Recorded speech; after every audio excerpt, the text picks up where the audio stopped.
اللہ رب العزت جل مستہ نے اپنے بندوں پر روزے کو فرض قرار دیا ہے، روزہ رکھنے کا حکم دیا ہے۔ آخر کیوں؟ روزہ کوئی آسان کام تو نہیں ہے۔ 17-18 گھنٹے بھوک اور پیاس سے اپنے آپ کو بچا کے رکھنا۔ نہر فرات کے پاس ہیں پھر بھی ہم ایک گھونٹ پانی نہیں پی سکتے، ہینڈ پمپ کے سامنے ہیں ایک گھونٹ پانی نہیں پی سکتے، نل کے سامنے ہیں ایک گھونٹ پانی نہیں پی سکتے، کھانا سامنے موجود ہے لیکن کھا نہیں سکتے، بھوک کی شدت ہے لیکن ہم اسے چھو نہیں سکتے۔ آخر یہ کیا روزے کی فرضیت اور یہ کیا بات ہے؟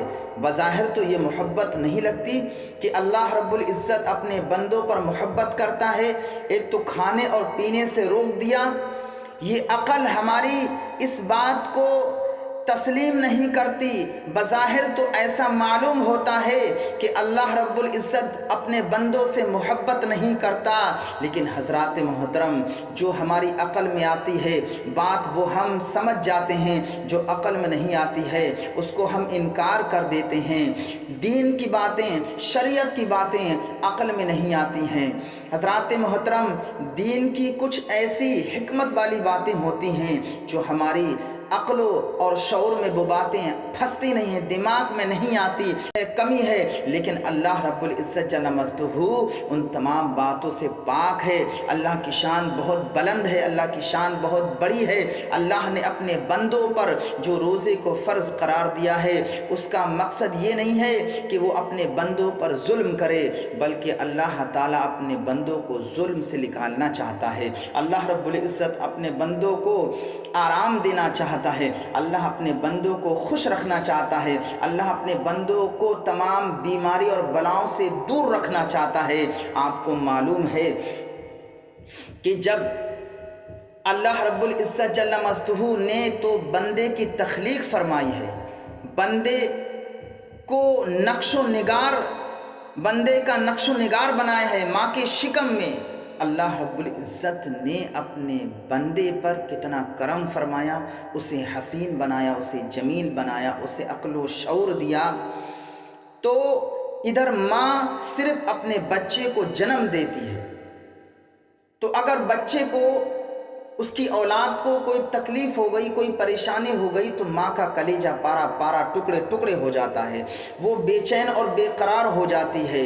اگر اسے کوئی تکلیف ہو گئی یا اسے کوئی بیماری ہو گئی یا اس کو کسی نے برا بھلا کہہ دیا تو ماں بے چین اور بے قرار ہو جاتی ہے۔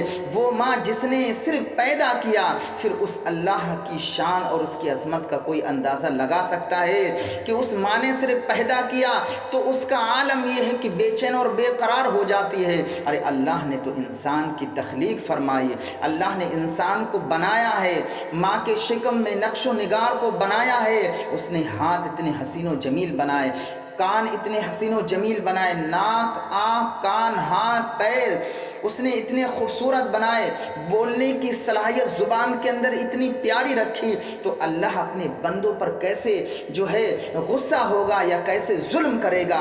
ارے اللہ نے جب اتنی چیزیں سجائی ہیں تو اس کے سجانے میں کوئی تو حکمت ہوگی، تو محبت تو وہ ضرور کرتا ہے، جیسا کہ روایتوں کے اندر آتا ہے اللہ رب العزت جل مجدہ اپنے بندوں سے 70 ماؤں سے زیادہ پیار کرتا ہے۔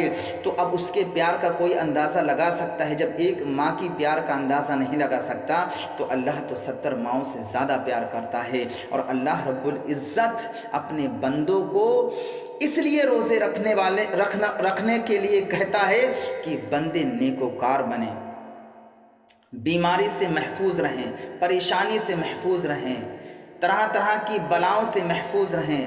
اندرونی کچھ ایسے مرض پیدا ہو جاتے ہیں جو انسان سالوں سال کھاتا ہے، کھانے کے وجہ سے باڈی کے اندر ایسے کچھ سیلز ہیں، ایسے کچھ کیٹانو ہیں جس کی وجہ سے وہ پنپتے رہتے ہیں، لیکن سال میں جب وہ 17-18 گھنٹے لگاتار 25 دن یا 30 دن بھوکا رہتا ہے تو وہ جو بیماری، جو کیٹانو پیدا ہوئے تھے وہ سب بھوک کی وجہ سے مر جاتے ہیں، مٹ جاتے ہیں، ختم ہو جاتے ہیں۔ جاتے ہیں۔ اب جب یہ وہ بیماری وہ کیٹانو مر جاتے ہیں تو انسان اندرونی طور پر ایک دم بہترین تندرست اور اندرونی پارٹس جو ہیں وہ بہترین ہو جاتے ہیں۔ اب یہ بتائیے کہ اللہ رب العزت کی محبت کا کوئی شمار کوئی اندازہ کر سکتا ہے؟ ارے اللہ رب العزت بندے پر اس لیے روزوں کو فرض قرار دیتا ہے تاکہ میرا بندہ صحتی یاب سے صحیح رہے، تندرستی اعتبار سے بالکل درست رہے، اندرونی پارٹ اس کے بہترین رہیں۔ اللہ نے اس لیے بندے پر روزہ فرض قرار دیا۔